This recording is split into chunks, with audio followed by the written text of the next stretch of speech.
What's going on, everybody? Welcome to After Prison Show, and we are back doing another prison story using Google Earth to really put you guys right there at a place where I served time at. Today, I want to share with you guys a bunch of stories actually, about the very first level 1 prison that I ever went to, a place called Caroline County. Now, on the map, we're not at Caroline County. We're at a place called Baskerville Correctional Center, which is pretty close to where Mecklenburg was at. There's Mecklenburg right there. And the interesting thing about Baskerville, they supplied the commissary for Mecklenburg. Nothing to do with what we're getting ready to share today about Caroline County. So let's go ahead and pull up Caroline County on the map. This place was in Hanover, Virginia. And one of the first things that I remember about this prison, it was a level 1, also known as Camp 2. And one of the first things that I remember about this place, also in the middle of nowhere, let's go ahead and zoom in around this thing. The only thing that I really remember first thing smoking is that, King's Dominion, an amusement park, was pretty close to where this prison was at. Caroline County, also known as Camp 2, would be the first level 1 that I would go to during the first prison sentence that I ever served. And during this time, I was serving a prison sentence for my 3rd probation violation. I was on probation for 3 years. That was my probation sentence, complete 3 years of probation. That took me 7 years to complete, and I did not successfully complete it. The only way that I was able to get done with it was violating not 1 time, not 2 times, but 3 different times. The first time I got 11 months, 15 days. The second time I got 6 months. And the final time I ended up getting an 18-month prison sentence for my 3rd violation. I would go to Mecklenburg for receiving, and from receiving, I would end up going to Caroline County. And we talked about Mecklenburg a little bit in the first story that we shared using Google Earth, and how when I got there the second time, that place was totally out of control. Coming off of lockdown for a gang war, I'll never forget getting off the prison van the second time getting there, and the guard telling us we're lucky because today the prison is just getting off of lockdown after being on lockdown for 2 weeks for a gang war. I don't know how much luck there was involved with that. But the first time that I went to Mecklenburg, this place was sweet. There wasn't any violence that I saw. I was there for about a month. Both times going to Mecklenburg for receiving, I was there for about a month.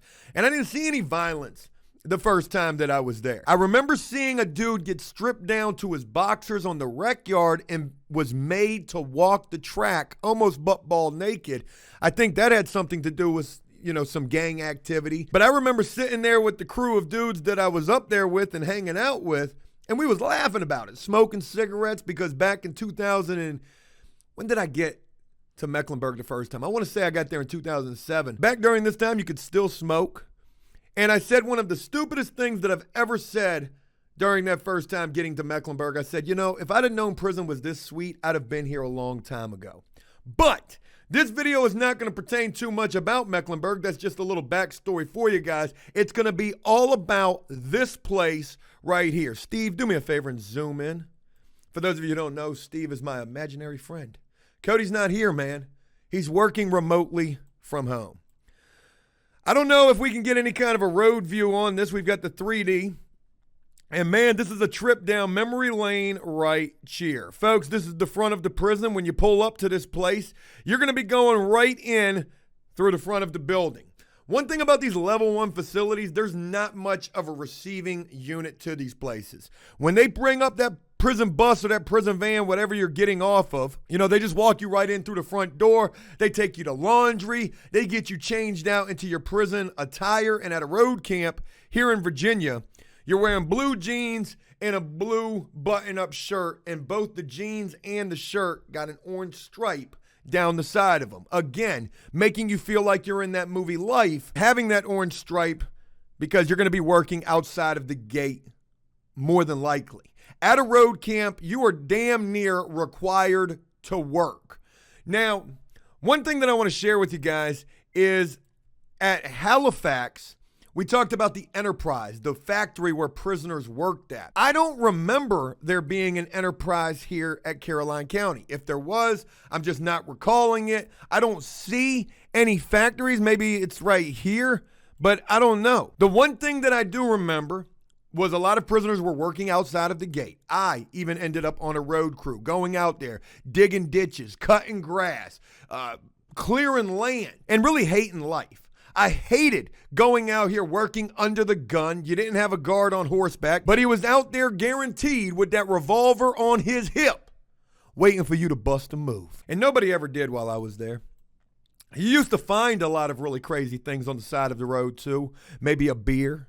I remember a dude found a beer on the side of the road and he popped the top to that and began to drink that and realized it was piss. Porn, another thing that you'll find on the side of the road. Like, I don't know if people are leaving it there. Maybe it's road crews who have come and gone. But that was something that was definitely being found here. I remember some of the adult material that was, circulating through this place. And you guys got to keep this in mind too. When I was at this facility, this was long before Old Joe's prison porn operation that I was running during my very last stint. But I remember some of the stuff that was circulating through this prison was from like the 70s.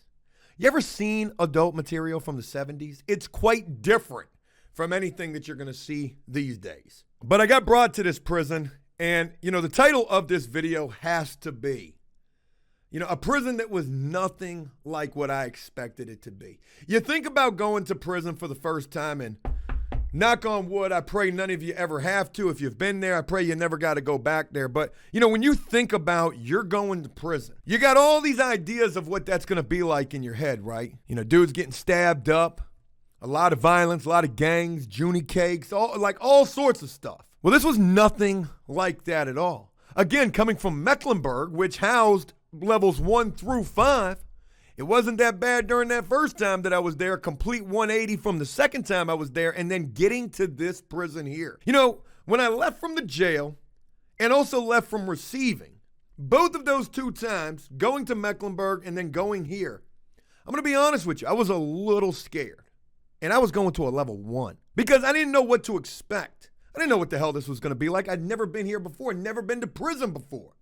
But then I get here, and folks, this was more like a damn summer camp, is basically what it seemed like. And when I was getting to this prison for the very first time, being nothing like what I expected it to be, I only had 6 months left to serve. By the time they got me dressed and then gave me my bunk assignment, and real quick, let me share this about this place too. You're not going to be able to tell from here, just like you couldn't tell from Halifax neither. But both of those 2 places have one thing in common, and that's the fact that they've got a basement. So down in the basement, you're going to have your shower area, you're going to have a rec room, you're going to have a locker area, a bathroom area, and also the laundry. So when you come into this prison, that's where they take you, down into the basement. You can see the steps right here. Steve, give me a nice little zoom. Here's the steps that lead down into the basement right here. The laundry area is down here. You can leave from the basement and hit the rec yard. So that's a pretty cool thing about this place. Here are the wings to this prison. Now, this place is even smaller than Halifax, which probably held somewhere between 200 and 400 prisoners. I don't know the exact numbers. But this place only housed like 140 prisoners. 70 prisoners in this wing, 70 in this wing. So, yeah, they had a basement. And a big difference between Halifax and this place here, Caroline County, Camp 2, was the fact that this was going to be something else that I had never experienced before in my life. Even though this was like a summer camp, and it was not that bad at all, one of the worst things for me to experience at this place was the shower situation. Folks, there were 20 shower heads, and everybody was going up in that shower together. I'd never seen a baby arm in real life. I sure did here. I'm walking up in the shower for the very first time with my boxers on. You're terrified. Covering up my little private parts.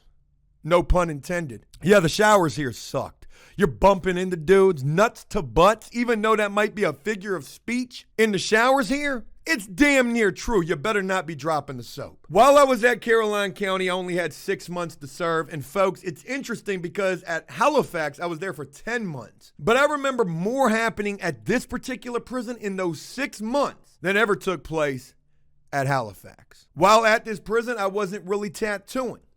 Didn't really need to. I had my father's support, and by support, I mean, I could call him and he was sending me money. I was blessed in that department. So I really didn't even need a hustle. And to be honest with you, getting to this prison being nothing that I expected it to be, to share this with you guys now is kind of embarrassing, but it is the truth. I was a prisoner at this prison like I never expected I would ever be. And what I mean by that is I was younger. I was like 24, 25, somewhere in that wheelhouse, maybe a little bit younger, 23, somewhere. I can't remember exactly how old I was. But I was annoying. I was green, and I was in the way. I was getting to this prison as that little white rapper dude, beatboxing on the table. Hey, yo. Yeah. Hey, yo. I can't believe I'm locked up.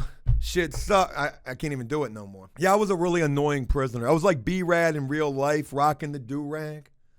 Oh, God. If I could see that version of me now, I would crack a lot of jokes about that because I was in the way. And I truly feel sorry for the bunkmate that I had at this prison. An older, fat white dude who worked in the kitchen, quiet, kept to himself, obviously did not like me. Me and him really didn't have nothing to talk about. Hey, yo, Bunky, trying to spit something? Hey, can you tie this do-rag up for me real quick? This dude had been down for like 20 years. And here I come up into this prison with 6 months left to serve and probably complaining the entire time. Man, I can't wait to go home. Oh, God. But like I said, a lot of crazy things took place at this prison, and I want to break those down for you in this video. We're going to do so pretty quickly. Before we do so, let's look at this place. I remember the TV here wasn't all that great, just like at Halifax. One thing that I didn't show you guys was, they've got satellite TV here, so anytime there's bad weather, you ain't really going to be able to watch no TV. You've got the basketball court right here. This was a super old prison, just like Halifax. Here's your baseball field. I don't even remember any softball games at this place. I was only there for 6 months. Most of the prisoners were out working all day long. So by the time, they came in for the day, they were too damn tired to be doing anything. But they did have a pretty decent rec yard. Steve, give me a rotation one time. So it's a pretty decent rec yard. You guys can see what looks to be like some sort of a little bit of a track around this place. Dudes would jog around this. But one interesting thing is that one single fence. Guard tower right there. That's it. Just a guard tower right there. Ain't no guard tower in the back, because where are you going to go out the back? There ain't nothing but a massive holler. And a lot of greenery. You ain't going nowhere. Out the front of this place is this road right here. And folks, this is a main road. So when we're out here at rec, we can watch cars driving by. Hey, girl, hey. You'd see a lot of that. I used to always wonder to myself, like, where are people going out here? Because there is nothing. Nothing. Here's the road. It looks like it goes into the, oh wait, it goes right there. Yeah, there's nothing out here. But you would see those cars driving by, dudes screaming at them girls. A lot of fields, dudes are working in them fields, slaving in those fields. I don't remember what this is right here, probably some kind of a barn or something along them lines. Here's some greenhouses, dudes worked there. Dudes worked at parks at this prison, road crews, on the farm crews as well. Probably had a rec man here. I wasn't that. I worked on a road crew here until I finally just had enough of that, tried to quit that job, and you can't quit the road crew when you get assigned to that. If you quit, you're going to end up getting a charge and possibly shipped up off of there. And I only had 6 months left to serve, so I was not built for the quitting. You want to know how I got off of the road crew? I know this is going to sound as soft as it gets, but it's the truth. I ended up going to medical like a whole bunch of times, paying $5 a trip to medical and telling these people that I had, I think, like athlete foot so bad that I couldn't no longer wear the boots to work outside. They signed off on that. I got off of the road crew for some kind of a medical condition. And guess what my job ended up being after that? You'll never guess it. You're right. You did guess it. Cleaning those pesky showers. 20 shower heads, dudes going on prison dates with 19 other dudes right around them. They don't care. You got to handle your business when you locked up, and at a place like this, there wasn't any privacy. Learning to use the restroom here was a little stage frightish, to say the least, because here's a housing unit, here's a housing unit. I was in this housing unit right here. This was the non-smoking dorm, and then this one was the smoking dorm. So whenever the gates were open, you had to go over to this dorm to smoke, and this thing was smoked out. Dudes was getting lung cancer up in here even if they didn't smoke. But when they would shut the gates, dudes were still smoking up in here. I was. Everybody was. But where the urinals and the toilets were, so you had a toilet here, and then 2 urinals right here on the wall. And then it was the same way on the other housing unit. So when you're standing there taking a piss, you're looking into the eyes of another man who's doing the same damn thing. That took me a little bit of time to get used to. And while we're on the conversation of the bathrooms, one of the craziest things happened to me at this prison. A lot of crazy things happened to me at this prison. I'm going to try to breeze through these. I'll never forget.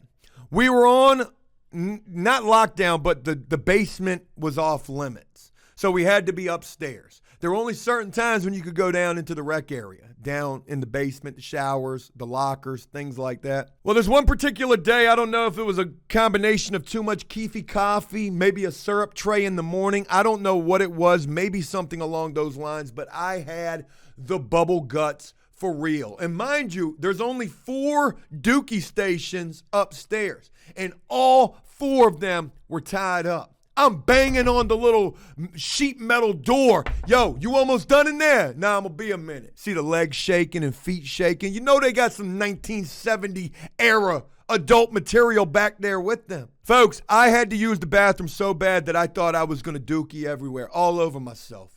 I am gripping as hard as I possibly can the Junes. I even went to the police, and I don't usually go to the police unless it's a real good reason, but I even went to the police and begged them, guard, please, you've got to let me go downstairs and use the bathroom. I can't hold it a minute longer. And he didn't let me. I was in a cold sweat. You ever had to use the bathroom so bad you begin to sweat? No? It's just me, huh? Somebody finally came out of one of them toilets, and as soon as my Junes touched that cold steel, boom, all over the place, sidewalls and everything. You know that type of bathroom experience. I'm not the only one. So that was a pretty crazy experience. I can't believe I shared that. A little embarrassing, but nonetheless.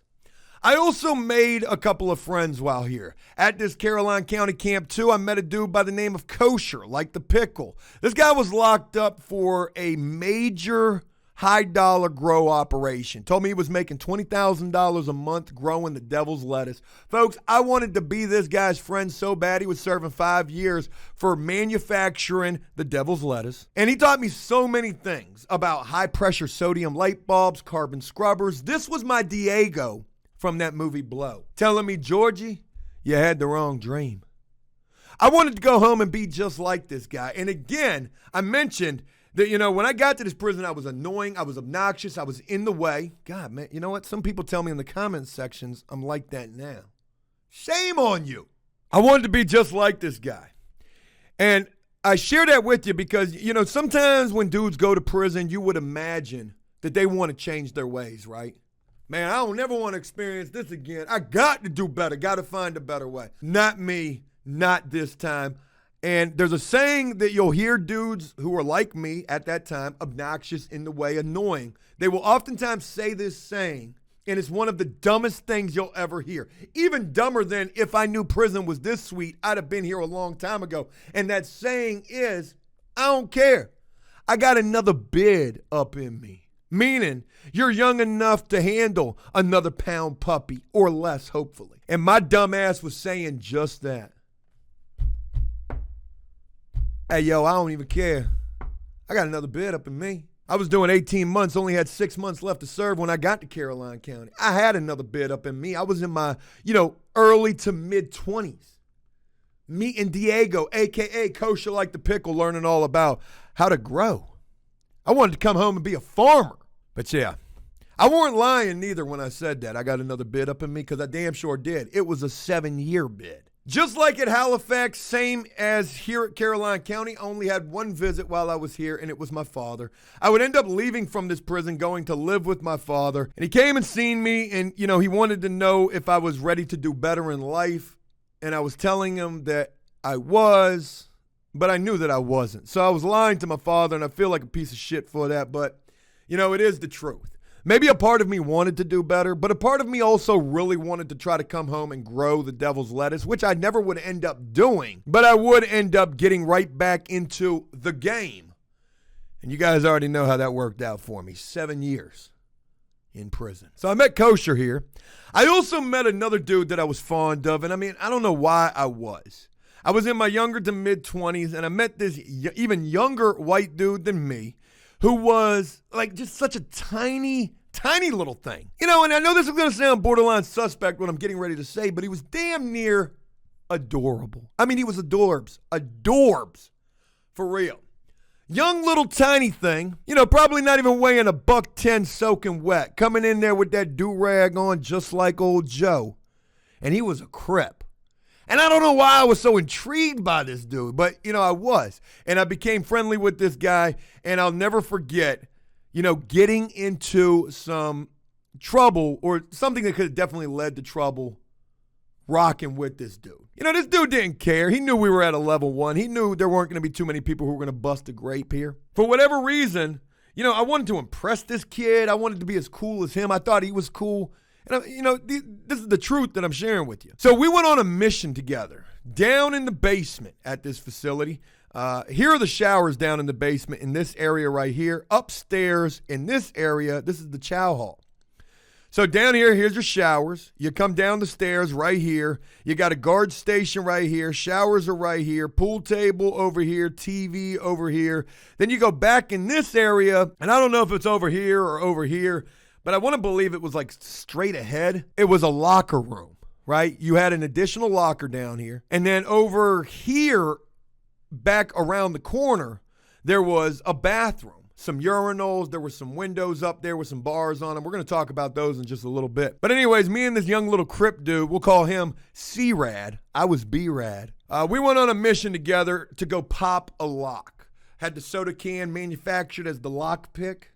And he went down there and popped the dude's lock, and I was the lookout. I was scared. I'm not going to lie, because the dude's lock that we popped, he was the store box man. This is the guy you could go to for the 2-for-3 ramen soups or the icy whites, the white girl honey buns, anything that you needed. And this young little C-Rad went down there and popped the lock on this dude's locker and loaded up his laundry bag with everything in this locker. Robbed this dude. I was an accomplice. If the word got out that we were the ones that did this, we was probably going to get beat up. Hands down, we probably was going to get beat up. Dude was bigger than me, definitely bigger than C-Rad. But the craziest damn thing was he never found out that it was us. And if he did, he never did nothing about it. He never found out that it was us. And maybe that's because we were like the two most unlikely suspects. Maybe the two softest dudes here. Like, why would they do it? I hate to say that, but it might be the truth. I was a part of a robbery in this prison, and I'm not proud of that. I just want this to really showcase the mindset that I was in at this place. I was very, gullible, I guess. I was, easily led in the wrong direction, I guess is the best way to put this. Me and C-Rad would also end up smoking the devil's lettuce at this facility, and that would take place down in the bathroom area. And mind you, there's a guard station right here down in the basement. You've got to pass that guard's desk in order to leave from the basement and then break those steps to get back up into the housing unit or into the dorms. I will never forget smoking a doobie. Is that what they call it these days? A doobie? A marijuana stick? Yeah, we were doing it by the urinals. There were some windows maybe like right here. So you're sitting there smoking and blowing the smoke out the windows. You do not want that guard to smell that devil's lettuce. And I don't know if I was more scared that we were going to get caught smoking right there, like caught red-handed, or after we were done. I don't know if I've ever shared this with you guys, but I don't handle the devil's lettuce very well at all. Hence the fact why I don't do it. Like when I smoke that, I feel like I got a red bandana tied around my face and I become stupefied. If I'm ever smoking, you'll know. So I don't know if I was more scared that we would get caught red-handed blowing that smoke out those windows with the bars on them, or when we had to make that long walk. I felt like we were walking the Green Mile, folks. Walking head first right toward that guard station. And you know, you're trying to walk and look normal, but I don't even know how to be normal on this. I look like one of those Facebook videos with the people on the flocka out here. Like, that's my normal, smoking the devil's lettuce. So I'm walking, and I am so scared that this guard is going to be like, hey, hold up a minute. And we walk right by him. Maybe he could smell it on us. I don't know. But he must have not, because he didn't say a damn word, and we were off back upstairs to the housing units. So from the devil's lettuce, I went right into this dorm here, and this is the smoking dorm. Smoked me a little Newport. And then I'm back to my bunk area, which was somewhere like right here. I was on the top bunk. And I've shared this story before, but folks, this is where it's happened at. And it didn't happen just once. I did this twice. Once has got to be like a freak act of nature, but twice? You might as well think I was doing this on purpose. I swear to you, I wasn't. I went back here trying to act normal. I went into my locker. I grabbed a Dr. Pepper, got me some ice out of the cooler, put the ice in the cup, put the cup on the top rail of the bunk, and began to pour the Dr. Pepper. I jumped up on my bunk and tried to grab the Dr. Pepper, but I didn't grab it. I accidentally pushed it. And it was almost like it happened in slow motion. I watched this cup literally flip an entire 180, or a little bit more than a 180. No liquid dropping out of this cup. Maybe it's centripetal force, whatever you call that. The cup literally spun around and hit the rail in the middle of the bunk, separating my bunk from the bottom bunk. And the guy who was fat and been down for 20 years and who worked in the kitchen. It hit that rail and was like a shotgun. Boom! Projectiled Dr. Pepper all over this man's bunk. And he was right there watching TV. There was nothing I could do about this. There's no apologies like, oh my God, dude, I am so sorry. And that's what I'm trying to do. I might have even been like giggling a little bit. I really hope that I wasn't. Probably wasn't. I was probably more scared that this guy might be ready to sandwich me. So he had to go to laundry and get another set of sheets. He probably told on me at the same time. I would have. And the damnedest thing about it is that would happen twice. Pretty much verbatim to the first time, smoking the devil's lettuce, getting the Dr. Pepper, putting it on the top rail, boom, shotgun projectile Dr. Pepper all over my bunky's bunk. I can't believe he didn't push a note on me or put a shank up under my bunk. I'd have done it. I would have done it. Another crazy thing that I saw take place at this prison, mind you, we're at a level 1, but at a level 1, you've got a lot of dudes who have taken decades to work their level down. You've got guys who are coming into the system who don't want to be at a level 1. Yo, man, forget a level 1. I'm an OG. I'm a G for real. I'm B-Rad, C-Rad, do-rag tied. I don't belong in no level 1. Ship me some. Wait, no, don't do it for real. Dudes at a level 1 act like, they're too tough to be there, and I probably did too. But then you've got dudes who have been down for 20 plus years, and they've been to where you don't want to go. And they're grateful to be at these level 1s. There was a weird-ass dude. Oh, and then laundry was also down here, too.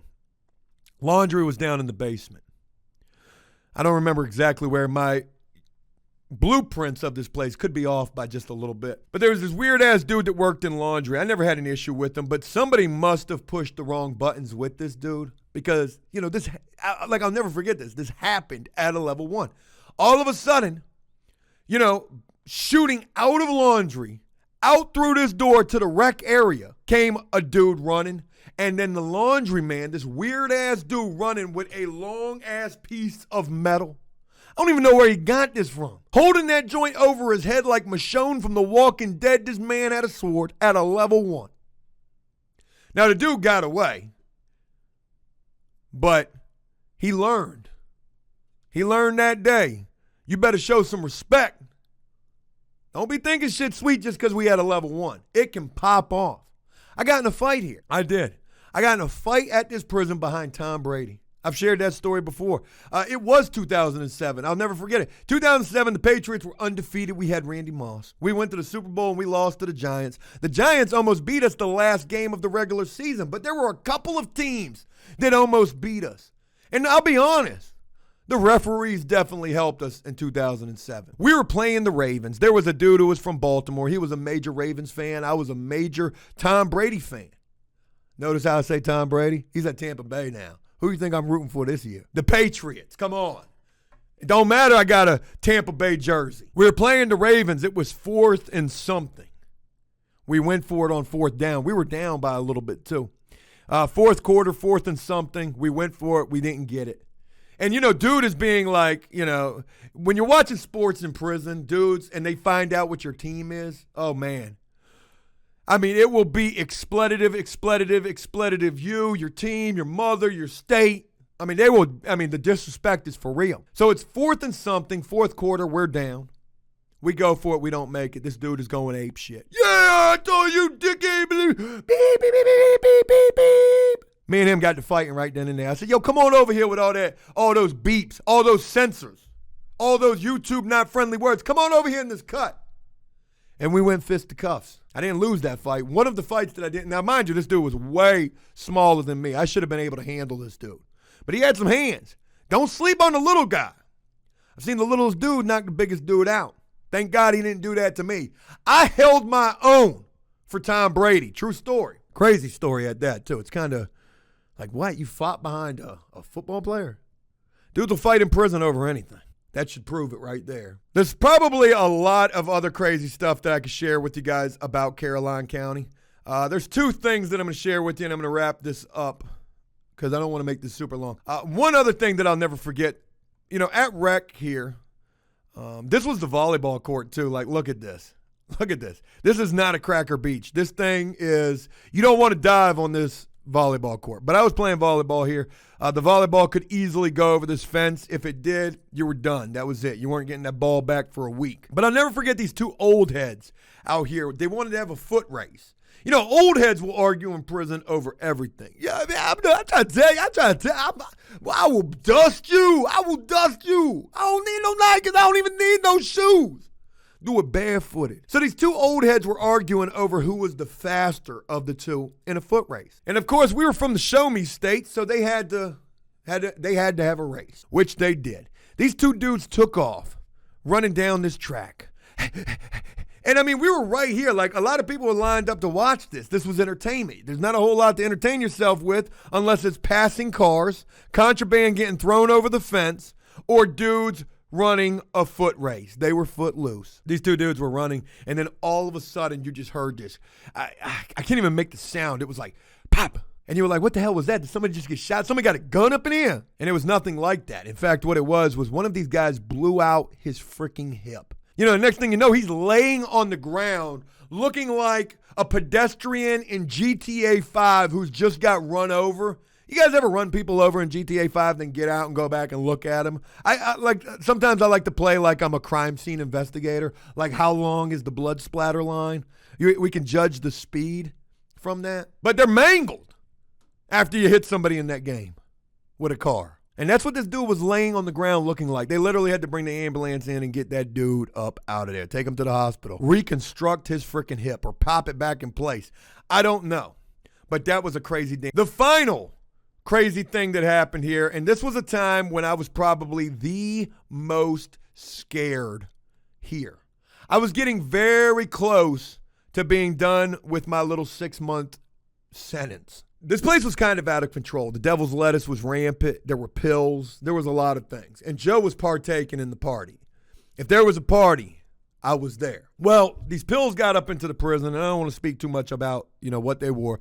They were bad. I probably spoke about them in the past. They were the oxys. Never done that before in my life. Did it one time in my life. It was at this place.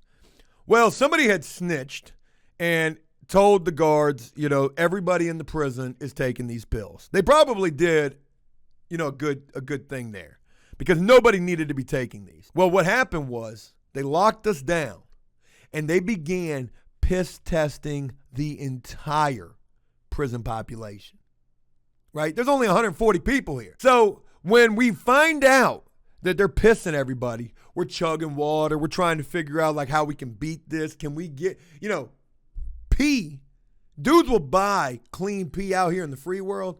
They will buy it in prison too. So we're trying to figure out if we can beat the test. Hey, who has not done these? Can we get some clean piss? I'll give you $50 in commissary. That's how scared I am because I don't want to find out what happens if we pop dirty.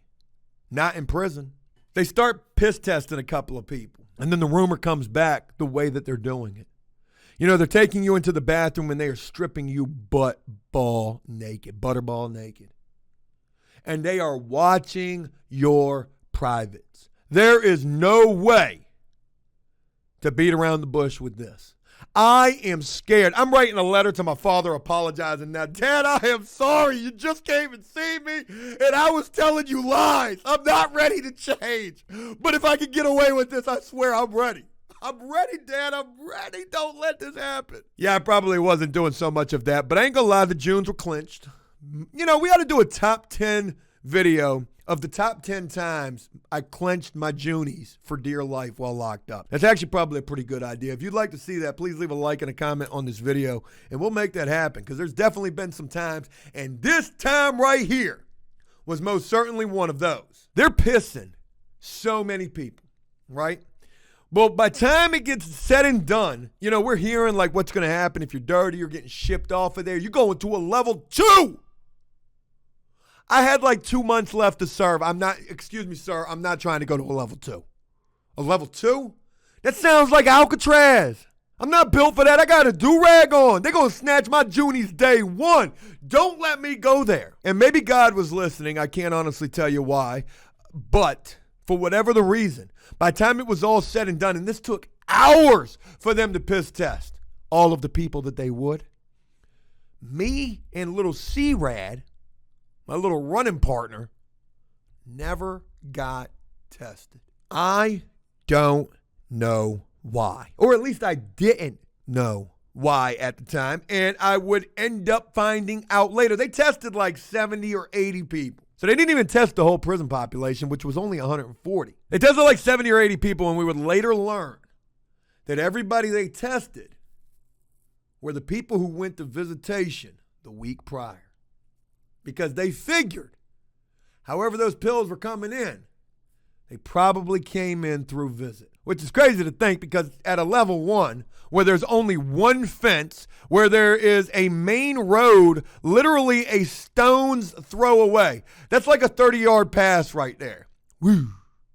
Touchdown! You know, this is back before the days of drones, and this is back before the days of re-entry. Back in 2007 to 2008. Was when I was here, only 6 months. I got here at the ass end of 2007, probably like the summertime or the end of the summer, maybe like August. And I left from this place like February 26th, 28th of 2008. Crazily enough, I would end up getting locked up again for the 7 years. Remember I said I had another bid up in me. I ended up getting locked up again to do those 7 years, December the 21st, 2008. I didn't last a cool 10 months out there in the free world. Crazy to think that I've been home for almost 5 years at this point. Is it 5 years or is it more than 5 years? Came home in 2015, October. October will make 5 years I've been home. Folks, that was a scary ass time thinking that, you know, we could have got popped dirty. They shipped a lot of them dudes off because of those 70 or 80 prisoners that they piss test. A lot of them guys were dirty. And they shipped their ass up off of there. I hope wherever they went to, their time wasn't so bad. And it was at a level 2, so I know their time was probably even sweeter than it was here.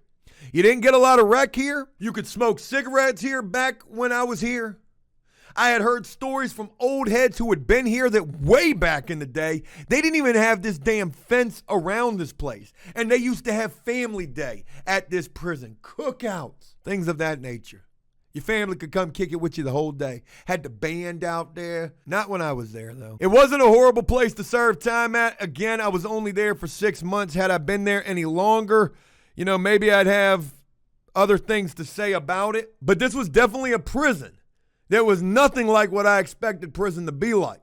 And as crazy as it is to say, I got to this prison as a prisoner, you know, that I never expected I would be. But maybe that's just what everybody who's young in prison is like.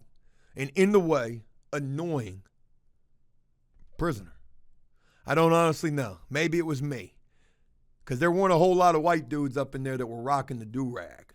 I'm going to go ahead and wrap this video up, and I hope that you enjoyed this. If you did, please leave a like and a comment letting me know exactly what you thought about all of this, and I'm going to look forward to sharing with you guys Haynesville next, my first level 2. Really looking forward to sharing that prison with you guys. There's a lot of crazy things that happen there as well. As always, until next time, enjoy life, the free world, never take a moment for granted, and make the most of every day. Peace.